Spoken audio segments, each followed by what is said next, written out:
rapidement. Au lieu d'être accablés, les Agenais reprennent le jeu à leur compte. C'est là. Il y a du hors-jeu dans l'air de la part de Grenoble. On les fait reculer et c'est à nouveau une pénalité. À peine à 3 mètres des buts grenoblois.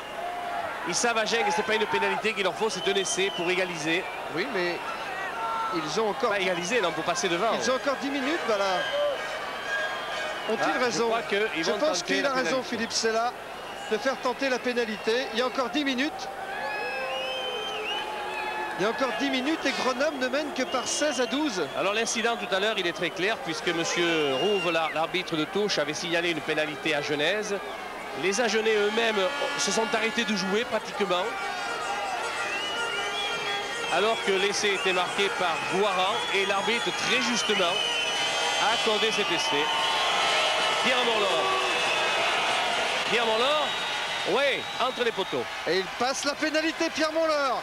Agen revient à 1 point de Grenoble. Alors qu'il reste 9 minutes à jouer.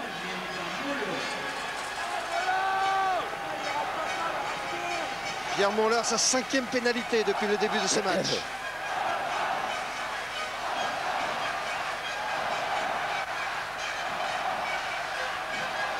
Il reste... Allez, la remise en jeu, un peu longue dans les bras de Nagenais. On s'est regroupé sur le preneur de balle, pénalité contre Grenoble. Et on joue rapidement avec Morlaur, qui joue par-dessus une balle de récupération, mais récupérée par l'ailier Meunier. Et Meunier, qui avec son expérience, trouve la touche.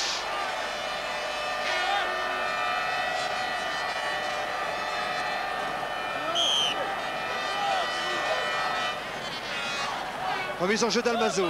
1 point d'avance pour Grenoble. Et Benazi gagne cette balle. Et Mazer. Et la balle pour Morlaur. Et maintenant pour Tolo. Et puis c'est Sella ici. Philippe Sella, toujours dans le camp agenais. Grosse pression encore défensive des Grenoblois qui ont pris au piège Philippe Sella.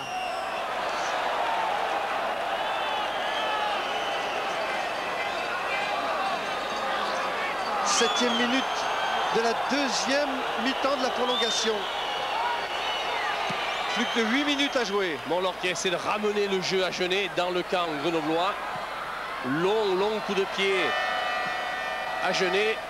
Oui. Dans l'embut à Genève. C'est un grand coup de pied grenoblois dans l'embut à Genève. Bouyc récupère cette balle pour Agen. Bouyc va-t-il remonter le ballon? Il a donné à Philippe Sella, son capitaine. Allez, Sella tente le tout pour le tout. Sella le tout pour le tout avec Bouyc pris. Coupé en deux par un plaquage de Tapie aidé par Meunier. Bouyc concède la touche dans ses 22 mètres.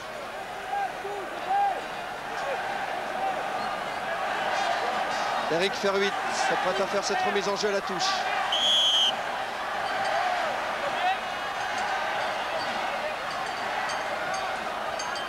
Allez, Ferruit, ça va être bloqué pour Merle, pour Brouzet. Brouzet n'a pas contrôlé. Et mêlé avec l'avantage d'introduction pour Agen. Il a pu contrôler la balle. Kakala. Sur les 22 mètres d'Agen. Introduction tastée. Sortie Agen. Morlaur. Oh là, mésentente entre Morlaur et Tolo. Récupération Campan. Campan pour mettre le feu. Oh mais il s'est pris dans les taux grenoblois. Il faut lâcher la balle au sol. C'est ce qu'ils ont fait les Agenais. Morlaur rate son dégagement. Il y a des grenoblois partout. Hervé Chaffardon avait sauté là sur cette balle. Mêlé l'avantage d'Agen. Oh, que c'est acharné tout ça. 6 minutes encore à jouer. 1 point d'avance pour Grenoble. Et des crampes qui font leur apparition. Grenoble qui mène 16 à 15.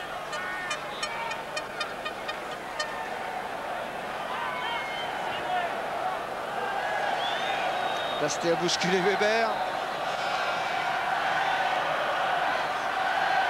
Et Benazi a fait un en avant, il y a une faute en plus. Oui, c'est Weber qui est en position de hors-jeu. L'arbitre l'a signalé. Allez, Morlaur. Il faut ramener le jeu dans le camp grenoblois. C'est pas une mince affaire. Il préfère jouer à la main. Ça, c'est bien à l'image du rugby agenais au point de chute Savy. Qui lui envoie le ballon carrément. Ah oui, alors là, dans les pesages là-bas. Pour obliger les Agenais à faire un renvoi au 22 mètres.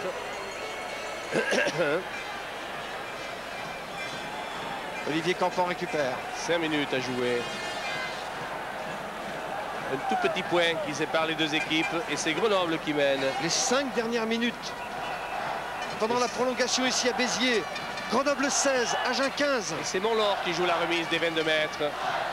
Récupéré par Herbani. Omniprésent Benazi ici. Benazi qui charge, plaqué par Tao Foufeuna. La balle va sortir pour qui? Pour personne. Si, elle sera pour Grenoble sur la mêlée qui suivra. Considérant que les Agenais l'ont pas extraite assez rapidement. Il a ordonné une mêlée. Le arbitre. Weber à la manœuvre. Sortie pour Weber dans l'axe. Pas du tout pour Guaran a tapé à suivre. Guaran. Et l'essai. Oh, c'est la finale pour Grenoble. Et c'est de Cambre. Et c'est qui emmène, qui conduit l'équipe de Grenoble en finale. Campan qui a fait la faute sur le rebond. Il a voulu gicler sur le rebond pour lancer le contre-attaque. Malheureusement pour lui, on va le voir ici. Regardez le rebond qui va attendre à nouveau. Campan, le numéro 15. Il ne se presse pas et c'est la balle qui lui est subtilisée par Cambre. C'est lui Cambre, voilà, ce jeune ailier de 98 kg pour 1m92. Entré en cours de prolongation. Ah, il est heureux le jeune homme. Avec le culot de ses 20 ans. Et son numéro 17 comme Charente-Maritime. Qui marque l'essai qui conduit Grenoble en finale. Pour la deuxième fois de l'histoire du club. 54-93. Tentative de transformation de Weber, rentré en cours de match pour remplacer Mazille. Complètement en coin. C'est à peu près de là, tiens, qu'il a réussi le drop, le même jeune homme. Et il s'est tapé aussi. Il tape fort, il tape haut et il tape à côté des poteaux. Popo. Oui, mais ça fait 21 pour Grenoble et 15 pour Agen. Oui, 7 et 15, 22, mon oui, cher. je suis aux côtés de Michel Ringeval. Michel, vous revenez de très loin là. Non, je ne crois pas qu'on revienne de loin. D'abord, c'est pas fini. Et ensuite, je crois qu'on mérite le match parce qu'on a fait un très très bon match. Et quel que soit le résultat final, je crois qu'on n'a rien à leur reprocher.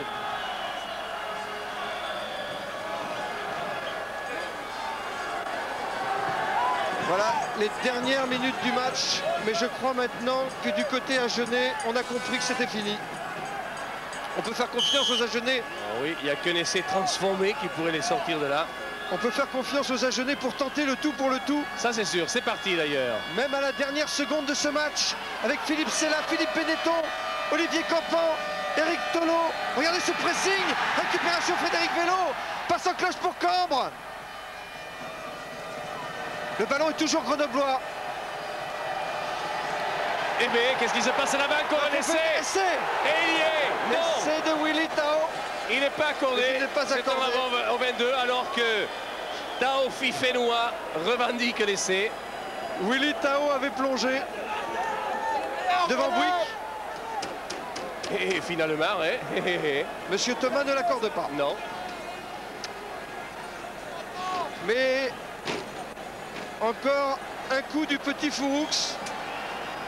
Et Grenoble se retrouve donc en finale face à Castres. Dans un axe ouest-est. Le renvoi des Agenais. Récupération agenaise, mise au sol, mêlée ouverte. Allez, sortie pour Tasté. Pénalité. C'est dommage pour Agen, il pouvait jouer la balle. Il avait joué d'ailleurs par Herbani. Kakala pénalisé. On essaie d'emballer le jeu. Benetton face à Taofé. Récupération Cambre. Cambre face à Sella. Bien défendu Sella. Olivier Campan. Attention, ce jeune homme, il est dangereux. Olivier Campan qui met le feu. Montlort pour Benazi. C'est la ligne des 22 mètres de Grenoble que vous voyez là. Oh, quelle belle réaction de la part des Agenais. C'est ça le rugby agenais. C'est le mouvement, c'est l'ambition dans le jeu. Mais ils ont eu affaire aujourd'hui à forte partie avec cette grosse équipe grenobloise Alors qu'il y a un incident là, au bord de la touche, il faut retenir les gens. Ils n'ont pas à intervenir là. Oui, parce que les supporters grenoblois ont pénétré dans l'arène. Non, il faut laisser le jeu se dérouler. C'est Weber qui est derrière sa mêlée avec le ballon qui lui est favorable dans l'axe pour Savi qui dégage son camp. Et le match est fini. Et c'est fini. Grenoble au parc. Grenoble au parc. Je vois Jean Liénard, dit Monsieur Jean. Je vois Guy Basquet féliciter sportivement les dirigeants de Grenoble.